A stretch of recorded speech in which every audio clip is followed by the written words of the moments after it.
Welcome back दोस्तों। तो आज मैं गई थी अपनी दीदी के घर।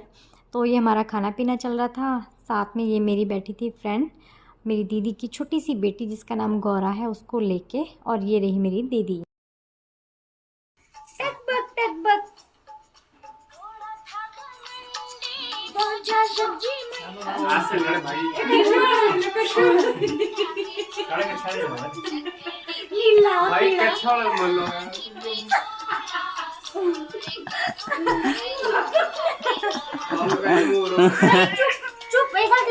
यहाँ चल रहा था थोड़ा बहुत हंसी मजाक, और मैं कोशिश कर रही थी इसको चुप करवाने की, क्योंकि ये बहुत देर से ना चुप ही नहीं हो रही थी, रो रही थी।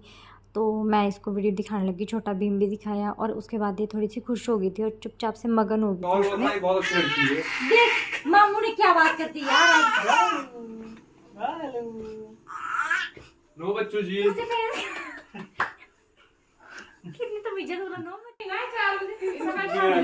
चलो चलो मम्मी की क्रिएटिविटी देखते हैं। ये देखो यहाँ पे मम्मी की क्रिएटिविटी, ये देखो मम्मी की क्रिएटिविटी। फिर मुझे बनना पड़ा सिंगर। जल्दी आ जाना गुड़ियों के बाजार से, सात समुंदर पार से, अच्छी सी गुड़िया लाना, गुड़िया चाहे ना लाना, पर पापा जल्दी आ जाना गुड़ियों के बाजार से, सात समुंदर पार से।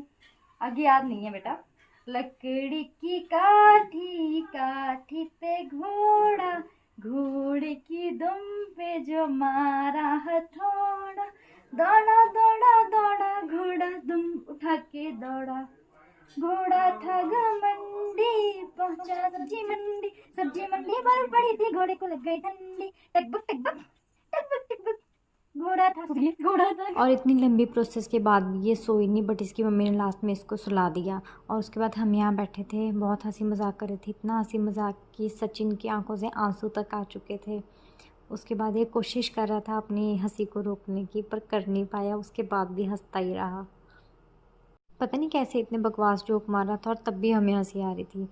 और ये क्या करती है ना, ये ऑटो चलाती है, और उसके पीछे का लॉजिक शायद ये रहा है कि इसकी मम्मी मतलब ज्योति दीदी जिस टाइम पे ड्यूटी जाते थे ना, जब ये पेट में थी तब की बात है, जब ड्यूटी जाते थे तो वो ऑटो में बैठ के जाते थे।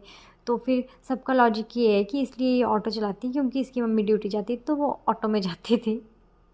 सीरियसली नहीं पता कि ये बातें सच होती है या झूठ होती है, लेकिन अगर आप में से किसी को पता हो कि हाँ जब बच्चा पेट में होता है अगर मम्मी कोई ऐसी चीज़ें करे तो बच्चा बाद में वो चीज़ें ज़रूर रिपीट करता है, तो आप ज़रूर बताना।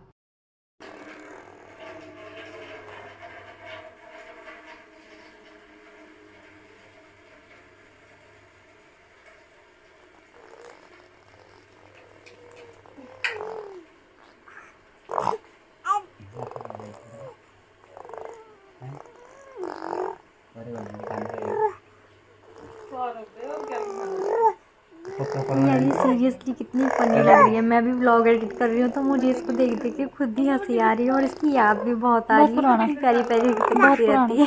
अच्छा फीचर भी पिछले साल ही तो बोलो है। नहीं जो 2 साल बोलो है।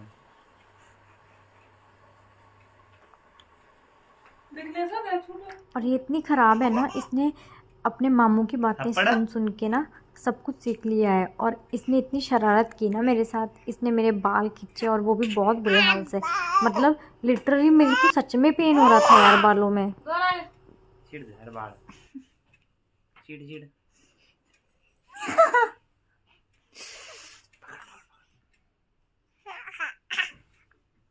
ज्यादा बनती है, मामू को चौड़ी होती है, बेइज्जती करती मामू की, बेइज्जती करती मामू की।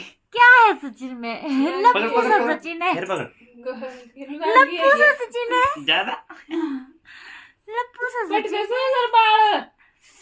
लप्पू सा सचिन है। लग रही है। उसके बाद हम गए मार्केट, और हम सारे ना बहुत टाइम के बाद मिले। बस जब हम पहले साथ में जॉब करते थे तो डेली मिलते थे, लेकिन अब बहुत टाइम के बाद। नाइट थी आपकी? भाई नाइट थी आज। अब कल नहीं जाना? अब याद आ जाना मुझे कि 8 बजे छुट्टी काल की संडेरी भी। अच्छा। मुर्गा मार का तिथि बना गई बारी है ज्योति। मुर्गा मार का उठी बढ़िया गई बारी। चलो बढ़िया है।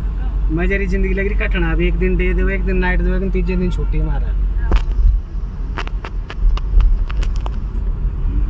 चलो अच्छी बात है, लाइफ रेडी होनी चाहिए। उसके बाद सारा काम काज निपटाने के बाद हमने सोचा कि अब कुछ पेट पूजा कर ली जाए। एक्चुअल में ज्योति दीदी ने पूरी प्रेगनेंसी में कुछ नहीं खाया था। कुछ ऐसा होता है ना कि मतलब जब डिलीवरी हो जाती है तो कुछ खाना नहीं चाहिए, वो बेबी पे इफेक्ट करता है। तो आज उन्होंने बहुत टाइम के बाद खाया, लेकिन तब भी उन्होंने बड़ा डर डर के खाया और थोड़ा थोड़ा खाया, जिसका फ़ायदा हमें हुआ क्योंकि उन्होंने तो थोड़ा थोड़ा खाया लेकिन हम लोगों ने ज़्यादा खा लिया।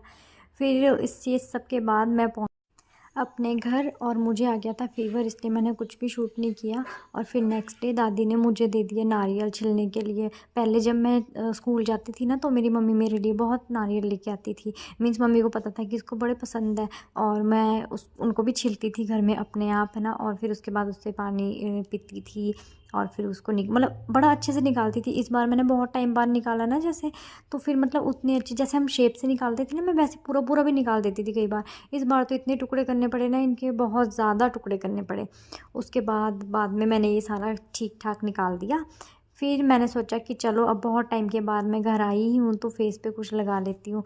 तो ये मेरी साइड से तो बेस्ट थेरेपी है। अगर किसी को फेस पे कोई भी प्रॉब्लम है ना तो वो ज़रूर एलोवेरा लगाएं। ऐसे करके मैं पहले बहुत लगाती थी, अब तो बहुत कम लगा पाती हूँ, लेकिन मैं पहले बहुत लगाती थी। एक्चुअल में एक बार क्या हुआ था कि मेरी ही बेवकूफ़ियों की वजह से ना, मतलब मैंने किसी और को देखा था, उन्होंने एक क्रीम लगाई थी। मैं नाम भी बता देती हूँ ताकि कोई यूज़ ना करे। उसका नाम था मेलाज, ठीक है। कोई था मेरे पड़ोस में रहता, उन्होंने बोला कि ये क्रीम लगानी चाहिए कि ये बहुत बढ़िया होती है। एक्चुअल में उनकी स्किन पे वो पता नहीं इफेक्ट, हाँ उनकी स्किन भी ख़राब हुई थी लेकिन उनको इतना पता नहीं, मुझे नहीं पता उनको इतना फ़र्क पड़ा या नहीं पड़ा, लेकिन मुझे बहुत फ़र्क पड़ा था। एक्चुअल में मेरे जो चिक्स थे ना वो पूरे लाल हो गए थे और ऊपर से ना उनमें से स्किन निकलनी, जैसे पपड़ी निकल जाती है ना वैसे निकलनी स्टार्ट हो गई थी। उसके बाद मैं बहुत कुछ लगाती थी स्किन पे कि ठीक हो जाए, बोरोप्लस लगाती थी, पता नहीं क्या क्या लगाया मैंने कि मेरे को जलन कम हो जाए, लेकिन बहुत जलन होती है स्किन में, वो ठीक नहीं हुई। फिर एट लास्ट मैंने सोचा कि मैं ना एलोवेरा लगाती हूँ और मैंने एलोवेरा लगाना स्टार्ट किया। मेरे को 1-2 दिन में ही रिज़ल्ट मिल गया, इसलिए ये बेस्ट थेरेपी है। Okay bye bye.